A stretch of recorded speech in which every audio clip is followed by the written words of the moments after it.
Hello my geniuses, welcome to another anatomy lecture series. Today is your great science tutor LAWRENZO, and I'll be talking about the shoulder joint, or you can call it the Glenohumeral joint. This topic we'll be talking about is under the upper limb playlist. So go and watch our upper limb playlist. We are talking about the bones of the upper limb, we have talked about the spaces of the upper limb, we have talked about the muscles of the upper limb. So we are now in the joints of the upper limbs. So if you are just joining us, make sure to subscribe and turn on your post notification button so that anytime I drop any video, you'll be sure to be notified. And if you want me to make any video for you, just drop it down in the comment section. I promise I'll make the video for you 100%. So first of all, before we dive in, we'll look at the outlines we'll be using. We'll introduce, we'll talk about the types, we'll talk about the articulating surface, we'll talk about the fibrous capsule, we'll talk about the synovial membrane, talked about the ligament, talks about the bursa, and the rest of the outline you're seeing on your screen now. Well, first of all, let's introduce what the shoulder joint is all about. So the shoulder joint is also called the Glenohumeral joint, and is a type of joint between the head of the humerus and the glenoid cavity of the scapula. So if you go to our bones, you will see the head of the humerus, which is hemispherical. So the head of the humerus, after the head you see the anatomical neck. So the head of the humerus we enter into the glenoid cavity of the scapula. So the glenoid cavity is just like a cup. So you are seeing it on your screen, just like a cup, and that is where the head of the humerus enters into. Are you getting it now? So it is the most movable joint, so it can move everywhere. So it's also a ball and socket joint, which I'll talk about, but it moves everywhere. It's the most movable joint in the body, but also one of the less stable.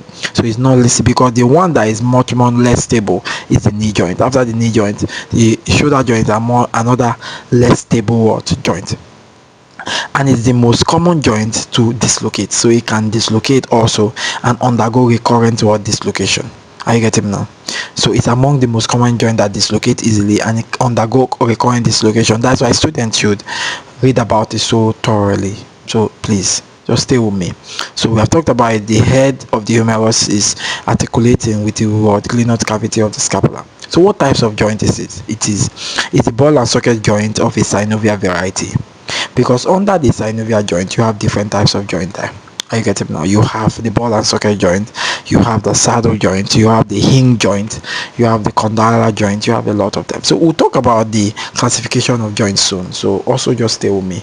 I'll talk about it maybe after this video for you to understand. So the next thing is talking about the articulating surface.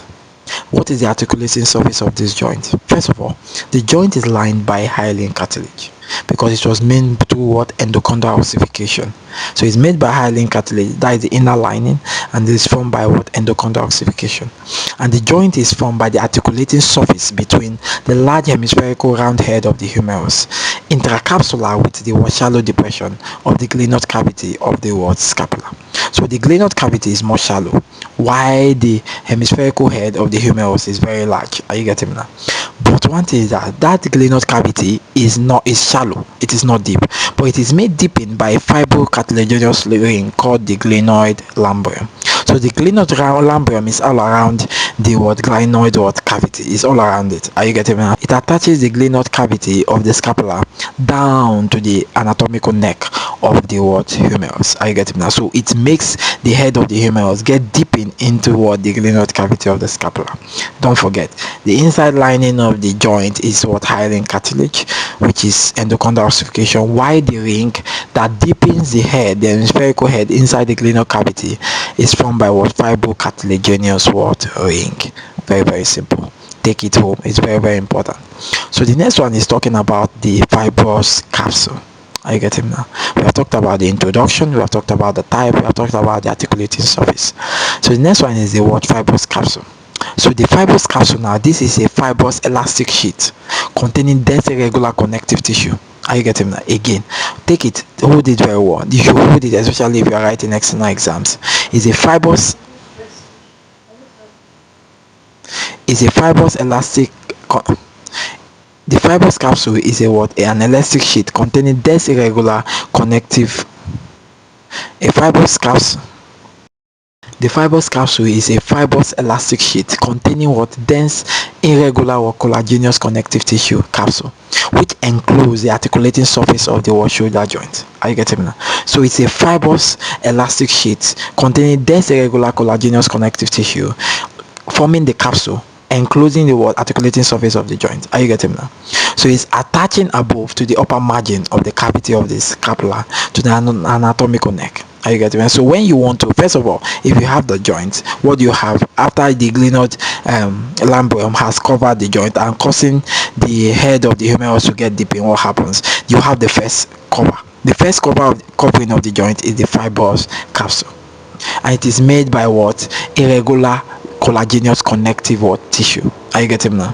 So irregular collagenous connective tissue. So since we have known that one, and it is covering the articulating surface, so immediately after the articulating surface we have the capsule, which is the fibrous capsule.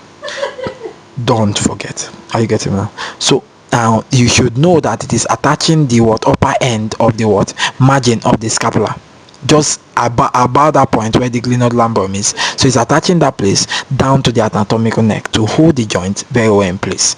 Are you getting now? Which will help to also prevent dislocation. So the next one is synovial membrane. So inside the joint, now when the fibrous capsule is covering the joint, inside you have the hyaline cartilage inside forms a lining called the synovial membrane. So the synovial membrane is embedded inside, and the lining inside, we said it is formed and lined by hyaline cartilage, and inside there is a membrane called the synovial membrane. So the synovial membrane secretes synovial fluid, which is essential for lubricating and nourishing the joint. The fibrous capsule covers the articulating surface between the head and the glenoid cavity. So now if the fibrous capsule is wrapping it inside, there's a membrane called the synovial membrane, which secretes synovial fluid to nourish and lubricate the joint. So we are lubricating the joint in order to prevent friction during movement. Because when the synovial fluid is not produced, it will be stiffening, causing rigidity or contracture. So when the joint is not moving over time, and how can you improve synovial fluid? Is by moving the joint often. So if you don't move your joint will be stiffened, because movement helps to increase synovial fluid production. So when there's immobility or immobilization, what happens? There could be rigidity or contracture because of those joints has not been moving. So which means it needs mobilization. Are you getting me? So the next one we're talking about is ligament. Are you getting now? So ligament is the next one. So what are the ligaments we have here? So first of all, we have the fibrous capsule. Inside the fibrous capsule we have the synovial membrane. So after the fibrous capsule, the next thing is the ligament. Inside that ligament, now what is the second thing covering the ligament, which is the name of the joint? So what is the name of the joint? Glenohumeral joint. So we also have a glenohumeral ligament. So the glenohumeral ligament is immediately after the fibrous capsule. So every joint has its name of its ligament. Every joint has the same name of its ligament. If you have the glenohumeral joint, you have the glenohumeral ligament. So immediately after the fibrous capsule, you have the glenohumeral ligament. Hope you are understanding it. It's very simple. So I'm taking it, I've done the introduction, I've done the types of the joint, I've done the articulating surface, I've done the fibrous capsule, I've done the synovial membrane. Now I'm doing the ligament. And the first ligament we'll talk about is the glenohumeral ligament. Are you getting me? This glenohumeral ligament is three thickening ligament. Are you getting me now? It reinforces the joint anterior. So immediately after the fibrous capsule, you see the glenohumeral ligament. So it's reinforcing the joint, like reinforcing the fibrous capsule itself. Are you getting me now? Preventing dislocation. But some lectures we say preventing anterior dislocation. But immediately after the fibrous capsule, the next joint you have, the next thing you have on top of it to help to tighten the joint very well is the glenohumeral ligament. So it is three. You have the superior, middle and inferior glenohumeral ligament. So it's just like three fibers that makes up the glenohumeral ligament, just to help to reinforce the joint anteriorly, prevent the anterior dislocation. So don't forget it. So when you see the fibrous capsule, the next joint ligament you see is the glenohumeral ligament. So I'm giving you step by step. Inside the fibrous capsule is the synovial membrane. So on top of the fibrous capsule is the glenohumeral ligament, which is 3 in number, which is the superior, middle and inferior glenohumeral ligament, preventing anterior dislocation. So the next one after the glenohumeral ligament, we have the coracohumeral ligament. Are you getting that? Coracohumeral ligament. So the coracohumeral ligament attaches the coracoid process of the scapula to the greater tubercle of the humerus. The coracoid process to the greater tubercle of the humerus, forming the coracohumeral ligament. It prevents superior dislocation. Are you getting that? By protecting the superior part of the joint capsule. So it prevents superior dislocation by protecting the superior part of the joint capsule, while the glenohumeral ligament reinforces the fibrous capsule anteriorly, preventing anterior dislocation, while coracohumeral ligament reinforces the capsule superiorly, preventing superior dislocation. So we have done glenohumeral ligament, we have done coracohumeral ligament. The next one is transverse humeral ligament. Write them one after the other as I'm telling you. Now, what is the transverse humeral ligament? You are seeing it on your screen. It spans between the greater and lesser tubercle of the upper part of the humerus. It spans, which means it attaches the two greater tubercles. It attaches the two tubercles, which is the greater and lesser tubercles. Are you getting that? So when it attaches the two tubercles, it converts that two tubercle into a groove. Are you getting that? So between the greater and lesser tubercle is the intertubercular sulcus. So you see a groove, which is the intertubercular groove. You get it now? But it was just a groove. So when the transverse humeral ligament spans across the groove, covering the groove, it allows for the transmitting of the long head of the biceps. So if you go to my humerus video, you see that in between the greater and lesser tubercle there is the intertubercular sulcus or intertubercular groove. So the transverse humeral ligament spans across the groove, covering it, converting it for the passage of the long head of the biceps. The next ligament here is the coracoacromial ligament. Are you getting that? Coracoacromial ligament. Now the coracoacromial ligament, by the name, spans between the coracoid and the acromion process, converting it to an arc. When you convert it to an arc, it allows the passage of cells that supports the joint superiorly, which is where you see the supraspinatus and the rest of the muscles that is relating the joint superiorly. And it's also helped to prevent superior displacement above the glenoid cavity. So we have talked about the glenohumeral ligament, we have talked about the coracohumeral ligament, we have talked about the transverse humeral ligament, and we have finished with the coracoacromial ligament. So the next one we'll be talking about is the bursa. Just remember SIS. So we have the subscapular bursa, we have the infraspinatus bursa, we have the subacromion bursa. Now the subscapular bursa is between the tendon of the subscapularis and the neck of the scapula. Are you getting that? So that's the subscapular bursa, and it protects the subscapularis, which is the tendon, from friction against the neck. So that space between the tendon of subscapularis and the neck of the scapula is called the subscapular bursa, and it helps to protect the subscapularis from the neck of the humerus. Because when it scratches around, if it touches around the neck of the humerus over time, it can damage or it can cause pain. Because if it cuts, what happens? You will not be able to perform some movement where that the subscapulary helps us to do. The next one is the infraspinatus bursa. So the infraspinatus bursa is between the tendon of infraspinatus and the posterolateral aspect of the joint capsule. Between the infraspinatus and the posterolateral aspect of the joint capsule. Are you getting that? So the next one is subacromion bursa. So the subacromion bursa is between the subacromion ligament and the acromion process above, and the supraspinatus tendon and joint capsule below. The subacromion bursa is between the subacromion ligament and the acromion process above, and the supraspinatus tendon and the joint capsule below. That is the subacromion bursa. So we have finished the subscapular bursa, the infraspinatus bursa, and the subacromion bursa.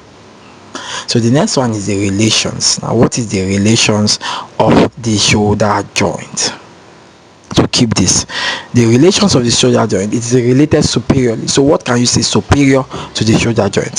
So one, you can see the subacromial arc. I told you that the subacromial arc forms an arc where muscles and structures that transmit to the shoulder joint pass through. So you can see the subacromial arc there, you can see the subacromial bursa, you can see the supraspinatus, you can see the deltoid muscle. So they are relating the joint superiorly. So the next one is what is related inferior to it. Now what can you see inferior to the shoulder joint? You can see the long head of triceps.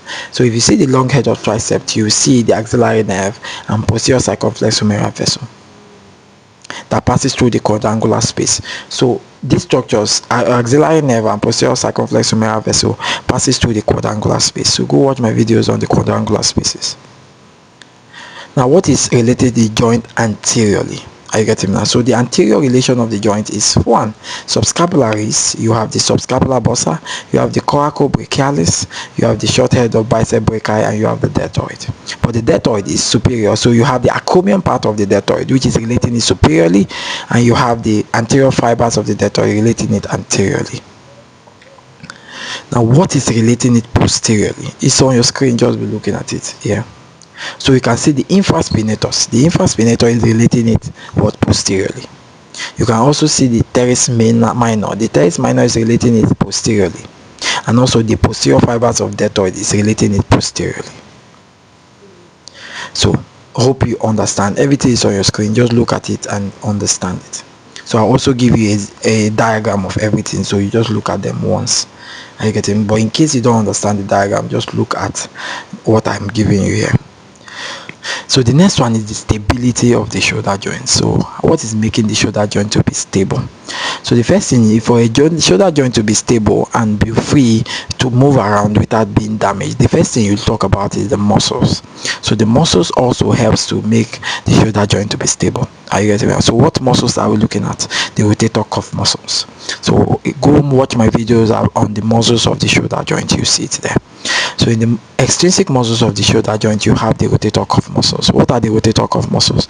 You have the seats, S-I-T-S, seats, which is the supraspinatus. You have the infraspinatus, you have the teres minor, and you have the subscapularis. They are the rotator cuff muscles. They allow for stability of the shoulder joint. The next thing also is the long head of biceps, and I say that the long head of bicep passes through the transverse humeral ligament.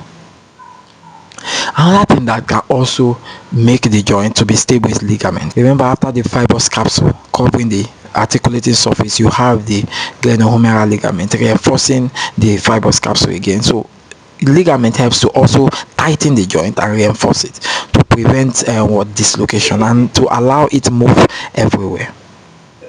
Are you getting me now? So all the ligaments mentioned are also contribute to its stability.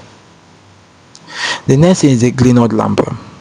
What is the glenoid labrum? The glenoid labrum is what? Is a fibrocartilaginous ring which is attached to the rim of the glenoid cavity, that outer rim of the glenoid cavity. So it's attached there, and it's attached the glenoid cavity to the anatomical neck of the humerus, of the head of the humerus, deepening the anatomical neck, deepening the head of the humerus into the glenoid cavity of the scapula.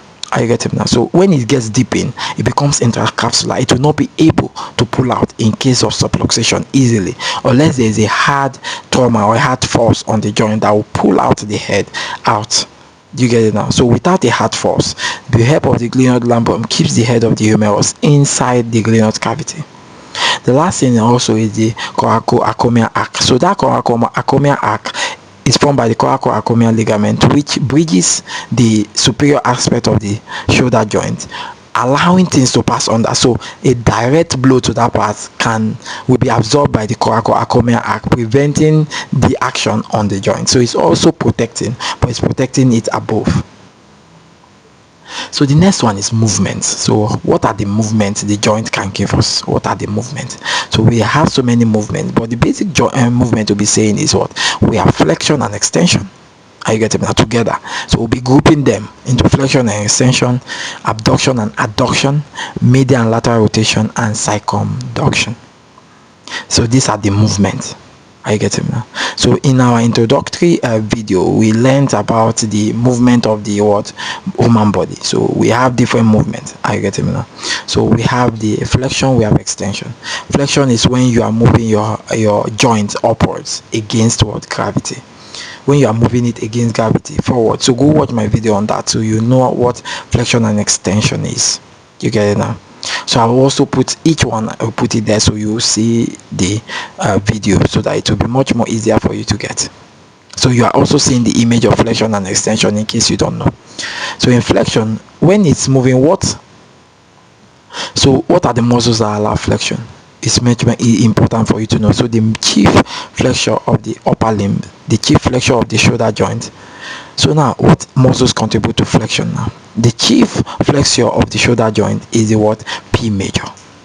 The pectoralis major, which is the clavicular head of the pectoralis major, is the chief prime flexure of the what? Shoulder joint, followed by the anterior fibers of the deltoid. So the anterior fibers of the deltoid and the what? Pectoralis major are the chief flexure of the shoulder joint. While those are also act, they are synergy, they also assist in what? Flexion is the what? B is the bicep brachii. So the bicep brachii is the muscles of the anterior compartment of the arm. The anterior compartment of the arm is before the elbow joint. So that anterior compartment of the arm, the brachii, that is BBC, which is the bicep brachii, brachialis, and the coracobrachialis. So the bicep brachii is originating from the scapula. It has two heads, long and short head. It's originating from the scapula. So it passes the shoulder joint and is inserting in the what? Forearm. You get it now? It's inserting in the forearm, so it's different. So you see, it's causing two joints. It's causing the shoulder joint. It's also causing the elbow joint. So it helps to supinate the forearm at the elbow joint, and it now helps to what? Flex the what? Arm on the shoulder joint. So that's what the bicep is doing. The coracobrachialis is from the what? Tip of the coracoid process. So if it's from the tip of the coracoid process, which means that it will pass the joint and insert on the what? Humerus, the shaft of the humerus. So if the coracoid process is inserting on the shaft of the humerus, follow it. The coracoid process is inserting on the shaft of the humerus, which means it only passed one joint, which is the shoulder joint. And if it's passing the shoulder joint, which means it will act on the joint. And acting on the joint, what will it do? It's a weak flexure of the what? Arm at the shoulder joint. While the last one is the sternocostal head of the what? Pectoralis major. So the sternocostal head of the pectoralis major also help in what? Flexion of the shoulder joint. The next one is extension. Which muscle helps in extending? The chief muscle is the posterior fibers of the deltoid and the what? Latissimus dorsi. The latissimus dorsi and posterior fibers of the deltoid extend the what? Shoulder joint. Are you getting me now? And why those are assist is the long head of the triceps and also teres major. The next one is adduction. So which muscles helps us to adduct? The pectoralis major helps us to also abduct. The pectoralis major also helps us to adduct and flex. So keep it in your mind. First of all, it's a chief muscle for flexion. It's a chief muscle for what? Adduction. So it helps us to adduct. But which part of the pectoralis major? The sternocostal what part? Because the clavicular helps us to flex, and the sternocostal part helps us to what? Adduct. Also the latissimus dorsi. So the latissimus dorsi is in extension and it's in what? Adduction. So which are the accessory muscles for adduction? You have the teres major. So the teres major also helps us to adduct. The short head of the bicep also helps us to adduct, and the long head of the triceps. The next one is abduction. So who helps us to abduct? The first one is the lateral fibers, which is the acromion fibers of the deltoid. The acromion fibers of the deltoid, what does it do? It does what we call 90-degree abduction, which means from 15-degree to 90-degree abduction. Go and watch it in my video on the muscles of the shoulder joint. This is just a revision. The supraspinators allow for 15-degree abduction, while the deltoid allows for 15 to 90-degree abduction. So who helps us, or who also assists? Serratus anterior. The serratus anterior does overhead abduction, which means for you to take your hand around like you are taking it up as if you are flying. Just act as if you are flying. You want to fly, waving, act as if your hand is waving the wing. You are taking it up. When you are taking it up, like the ones you are seeing on your screen now, what happens? That is what we call overhead abduction. Just like if you are putting it on your head. So that is the serratus anterior, and the upper and lower fibers of the what? Trapezius. The next one is the what? Medial rotation. So who helps us on medial rotation? Medial rotation is chiefly by what? Subscapularis. But some people also help for medial rotation, but chief is subscapularis. So who is assisting? Pectoralis major assists, because it's coming from the middle. So one thing you have to know, who does medial rotation? If anybody is originating or relating to the ribs, or you are coming from either the sternum or you are coming from the vertebrae, you have to undergo what we call medial rotation. Either you are related to the ribs, are you getting me, or you are coming from the middle. Where is the middle? Sternum and what? Vertebrate. You will do medial rotation. So who fall under this group? Pectoralis major has a sternal end which can also do medial rotation. Subscapularis is coming from the subscapular groove inside the scapula, which is related to the ribs, so it does medial rotation. Latissimus dorsi too, originating from this place too, and deltoid too, the anterior fibers of deltoid, and also teres major. Lateral rotation, or you call it external rotation. Medial rotation can also be called internal rotation, don't forget, and lateral rotation can also be called external rotation. So who does this in the deltoid? The posterior fibers of the deltoid does lateral rotation, but who assists? Now we have the infraspinatus, lateral rotation, and teres minor. You get it now? So what are the angles? So when you are flexing, you can only flex up to 90 degrees. Are you getting now? But say that is sometimes you can flex up to 180 degrees. Yeah, shoulder flexion 180 degrees. That's the highest. So some textbook can say between 90 to 180, but you can at least achieve up to 160 or 180 degree what flexion. Extension is 45 degrees, but some textbook can say 45 to about 50-60 degrees, but at least 60 degrees, 45 to 60 degrees. Abduction you can get up to 180 degree abduction when you lift your hand up, your two hands straight. If you leave it up, you can achieve at least 180 degree abduction. Adduction, now what is adduction? You can achieve at least 45 degree abduction, but it depends. When you are doing a cross-body horizontal adduction, you can get more than 45 degrees. The next one, lateral rotation. When you want to lateral rotate, you can lateral rotate at least 45 degree, at least 45 degree. Okay, now you cannot go more than at least 45-50 degree. You get it now? So medial rotation 55 degrees. So just keep this in your head. So the next one is the blood supply to the shoulder joint. Always remember this. Any vessels that passes through that joint, we what? Supply it. Are you getting now? So any vessels or nerve that passes through a joint, we also give a twig or give a contribution to the joint. And the first one is the subscapular vessel. So what subscapular vessels is coming from the axillary. So the subscapular artery is the third part, is for a branch of the third part of the axillary artery. Send the Lord to say a prayer. I'll give you all these mnemonics when I'm teaching it. Yeah, send the Lord to say a prayer. C is subscapular artery. It is the largest branch of the axillary artery, and when the vein is draining, it drains back to this axillary veins. Is the largest branch. And the last one is anterior and posterior circumflex humeral vessel, put the arteries and vein. So the arteries are originated also from the third part of the axillary artery to say a prayer where anterior circumflex humeral and posterior circumflex humeral. You get it now? So I've given you all their origins also, so I'll also teach them later. Now what is the nerve supply? The nerve supply, remember the word SAM. What is SAM? It's like somewhere, short from SAM. SAM is what? Suprascapular nerve. That is the first one, don't forget. Suprascapular nerve. The suprascapular nerve is from the trunk of the brachial plexus. C5-6 is the upper trunk.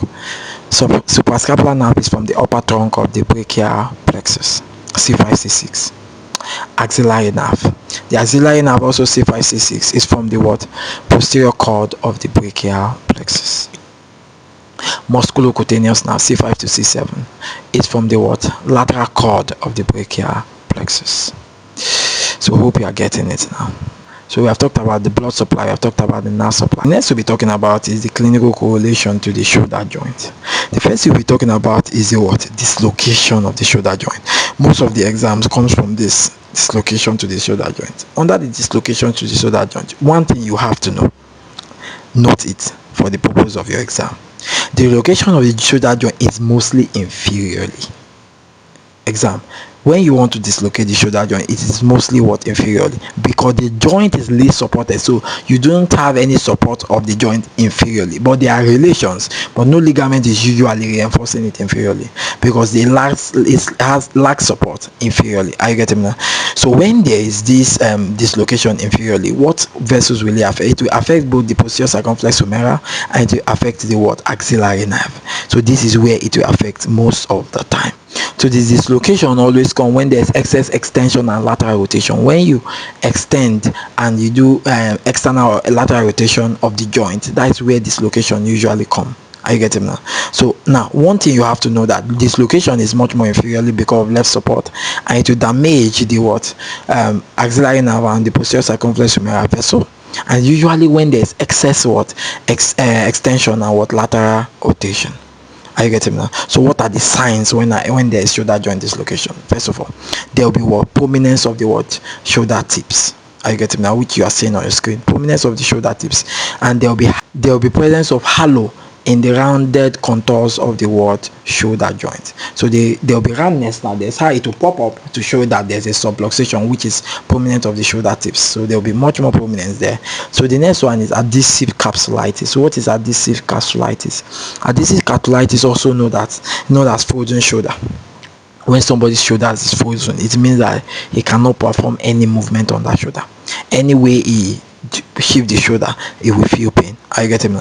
It's a clinical condition. One thing you have to know, it's a clinical condition. When you have adhesive capsulitis, it's inflammation to that joint. There's an inflammation to the bursa of the joint. So on that inflammation to the bursa of the joint causes what? Tightness of the muscles. So the muscles cannot move, and since the muscles cannot move, it will be so stiff, causing what? Pain. Are you getting now? And uniform what? Limitation of all movement in that joint, which I said. But radiologically, when you look at it on the scan, when you are using an X-ray to look at it, there is no changes to the joint. It's just that there's inflammation to the muscles and the inflammation to the bursas of the joint that causes stiffness of the joints, causing pain and what? Lack of what? Immobilization. It occurs to patients will be between after 40 to 60 years. 40 to 60 years, that's when it happens. I get him now. And it's called adhesive capsulitis because it's just like a glue, adhesion, glue, tightness. Capsulitis, capsule, the fibrous capsule of the joint begins to what? Get inflamed, and when it gets inflamed, it produces pain, sometimes swelling. So in some patients you can see what? Swelling. Are you getting now? So I hope it all makes sense to you and you have understood everything I've talked about the shoulder joint. You that note, you are seeing it on your screen, so you can just write it down, understand it, and make sure I explain it, equalizing it with all the topics I've taught. So if you want to understand it step by step, go and read about the muscle, read about your space, you come here. Do you hear me now? So I'll be seeing my next video on the elbow joint. Bye bye.